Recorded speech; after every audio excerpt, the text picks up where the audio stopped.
This is the new Hyundai i20N. It's a smaller, more affordable alternative to the i30N and also a competitor to the Ford Fiesta ST. And in this video, I'm going to find out if it's any good by checking out its exterior, its interior upgrades, its engine upgrades as well, all the things they've done to the chassis. I'm going to test out the brakes. Look, red brake calipers, they're bound to be very strong. And of course, I'm going to launch it to see how quick it is from 0 to 60 miles an hour and over the standing quarter mile. And if you haven't subscribed to this channel already, what's the matter with you? Make sure you do it and hit the bell icon so you don't miss any of these videos.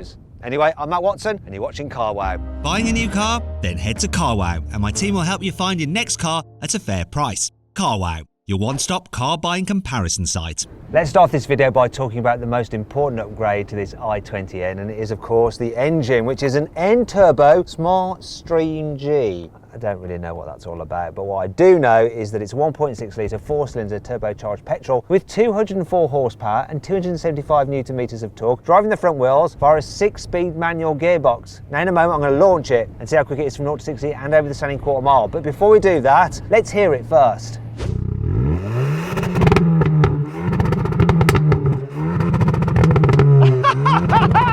That's wicked! That's enough! I tell you what, no other small hot hatch sounds anywhere near as good as this.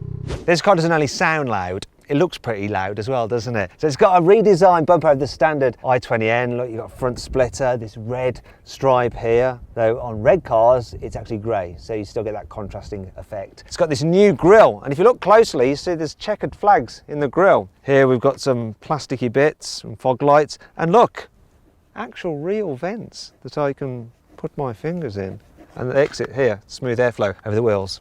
Here at the sides you get 18-inch alloy wheels as standard and red N brake calipers. You also get these side skirts which extend quite a way outwards. The car sits low to the ground as well for a sporty looking stance. Yeah, does the job. Anything I don't like, and it's the same with the normal i20, too many lines on this car, a bit like my face. Here at the back you've got a deeper rear bumper, more red stripage and an integrated diffuser, which I think is pretty much a fake diffuser. What's not fake though is the exhaust. Look at that. In fact, it reminds me of the exhaust from a Porsche Boxster. You've got your i20N badging there, and you don't just have a roof spoiler, you have a roof wing. I'm sure it has no aerodynamic benefits, but it does look kind of cool. The N version of the i20 has upgraded brakes over the standard car. So you have 320mm discs up front and 262mm discs at the back. Anyway, let's check out their performance. Okay, here we go, 70. Right, let's do this brake test now. Oh, stop from 70 miles an hour in 42 meters. Not bad at all. Hyundai's made a load of changes to this car's chassis to make sure it's fun to drive. So they've upgraded the suspension. You've got stiffer springs, you've got more aggressive dampers, there's beefier anti-roll bars at the front and the back. They've also fitted it with some bespoke tyres, specifically developed for this car by Pirelli. They've also changed the camber so it's more aggressive for improved cornering grip. They've actually strengthened the body in loads of different places. So you've got stiffer steering knuckles at the front and a stiffer rear torsion beam at the back. They fitted it as standard with a limited slip differential at the front to help you put your power down. Let's see what this i20N is like to drive then. So, engine. Strong lower down, but it starts to run out of puff above about 5,500 RPM. Also, it does this weird thing when you change up, increases revs randomly. Like there, I lifted it off there and it like went boom. It's even worse if you're higher up the rev range. So look, I'll be in second, watch this. There you go, look at that. I mean, it's just really odd. That is my only complaint really, because the rest of it is awesome. Yes, the suspension is quite firm, but it does stay so flat in the corners, this thing. And coming out of a corner, that diff just hooks up. It really does. I really like the steering as well. Sometimes you can feel it squirming in your hands as that diff is fighting to put its power down. You get a bit of torque steer, but my gosh, it's nicely weighted, the steering, it's precise, and the car just absolutely flies through the bends. It's really good, and it's not like completely inert. It will move around under this car. It's playful, it's fun, it's wicked. I tell you what, if you want a car that is fun on road and fun on track, this is it. And the brakes are epic as well, which is good if you're going on track. You're going to need strong brakes. One of my problems with the Fiesta ST is that its brakes can soon fade on track. So on a road, that car's really nicely balanced. And if you want to see my full in-depth video review of the Ford Fiesta ST, click on the pop-out button up there to go check it out. One thing the Fiesta doesn't have that this has is auto blip. It's really handy, look at that. For getting the right revs, matching to your wheel speed. But if you want to, you can press a button, turn it off, and then you can heel and tow. And the pedals are nicely spaced for heel and towing if you'd rather do that yourself. But if you're a bit of a novice or you haven't quite mastered it and you really want to fly along the road, the auto blip really helps and it's seamless. Gear shift is good, I like the gear shift. It's got a nice solid mechanical feel to it. It's precise. Tell you what, Hyundai has done a great job on this car. For a blast down a twisty road, this is my small hot hatch of choice. Apart from a GR Yaris, of course. GR Yaris is still the king, but it's more expensive and you can't actually get one anymore, they're all sold out. This though, for the money, is absolutely blooming epic. What about though when you're just cruising around? Do you know what, the suspension is fun, but it's not terrible. It's okay over bumps, it's not too jarring. You are constantly being jiggled about a little bit, but not in a really annoying way. You could live with it. The car itself is a little bit noisy as well.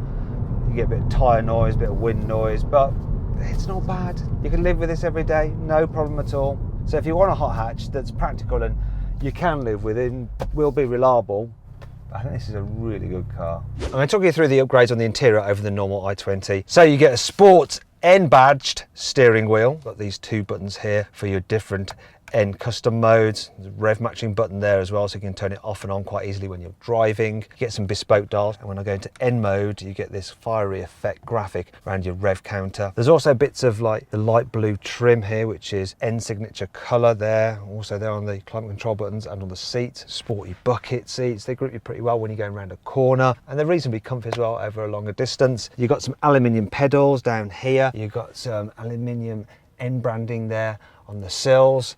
You've also got some bespoke gauges and stuff here. Yeah, it's all pretty nice. Some hot hatches have slightly smaller boots than the cars on which they're based because they have bigger exhaust systems which eat into the space, or the battery gets relocated from the front to the back. Not so with this i20N. You get the same 352 litres capacity and a very useful false floor like that. Isn't that great? However, if you need an even bigger boot, maybe check out the i30N. And there's some amazing deals on i30Ns through Carwow. And if you click on the pop-out button up there, you can go check out what those deals are.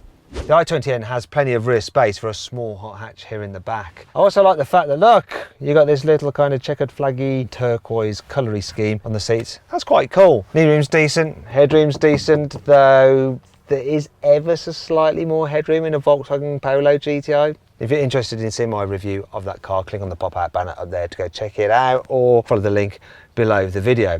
Now, one thing that you do have with all these sort of sporty hot hatches is the fact that they often have integrated headrests to the front seats. So it means that if you're in the back, you end up having to peer around like that if you want to see out the windscreen, which is a bit annoying. And that brings you on to 5 other annoying things about this car.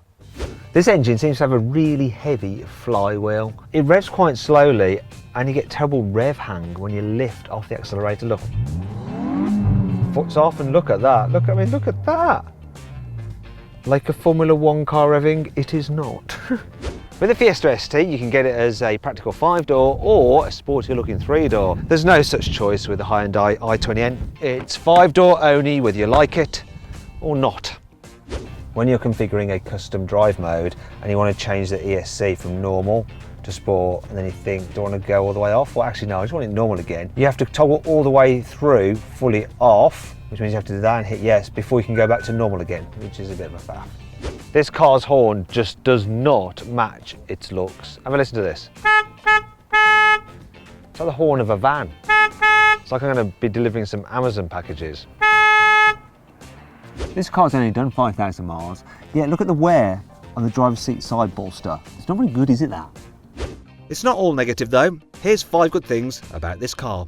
You know, certain cars use their satellite navigation to tell when you're approaching something like a roundabout and they tell you to back off the throttle and slow down to save fuel. This one uses its satellite navigation to let you know when you're approaching a twisty road, and it tells you to put it into N mode for more extreme and sporty driving. I mean, that's just brilliant.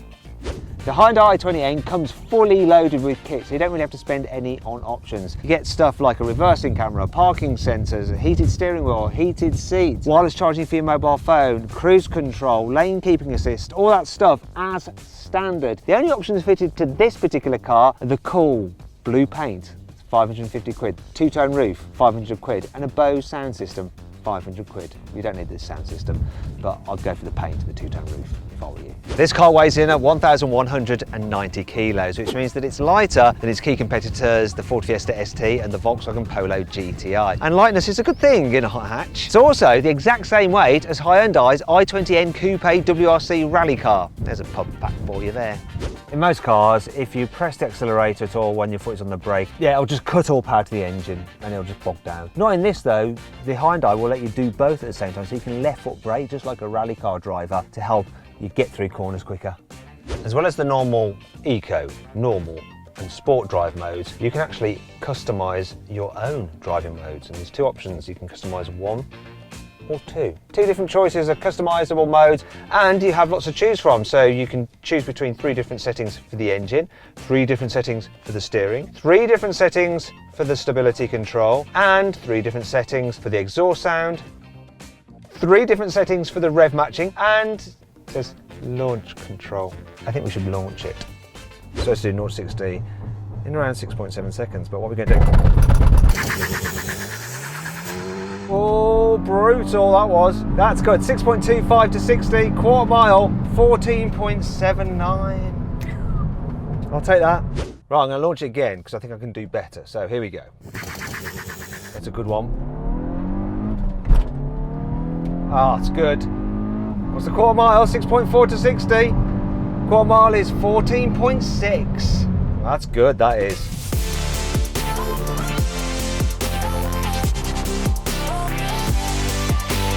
So then, what's my final verdict on the new Hyundai i20N? Should you avoid it? Should you consider it? Should you shortlist it, or should you just go right ahead and buy it? Well, I reckon you should just go right ahead and buy the i20N. It is my favourite of the small hot hatches that isn't a GR Yaris. Hey, if you enjoyed the video, please give it a like. Also, let me know of any other videos you'd like me to do in the comments below.